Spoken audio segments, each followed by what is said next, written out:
ভীষণ ক্লান্তি বোধ করলে আপনি কী করবেন? যদি দেখেন যে ভীষণ ক্লান্ত হয়ে যাচ্ছেন, কোনো কাজে কোনো এন্থু বা এনার্জি নেই, মনে হচ্ছে যেন অত্যধিক ঘাম হচ্ছে, সেক্ষেত্রে আপনি নুন চিনির শরবত খেতে পারেন, অথবা ওআরএস নিতে পারেন। সোডিয়াম পটাশিয়াম দেখে প্রয়োজনে আপনি সোডিয়াম বা পটাশিয়ামের সাপ্লিমেন্ট নেওয়া যেতে পারে। ডাব এক্ষেত্রে খুব ভালো কাজ দেয়।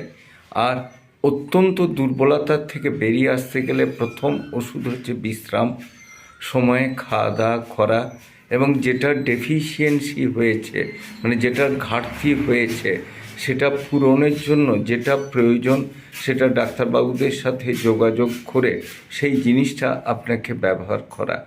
নচেত কিন্তু আপনি এক করতে যে এক করে ফেলে বিপদে পড়বেন। অতএব দুর্বলতা কাটানো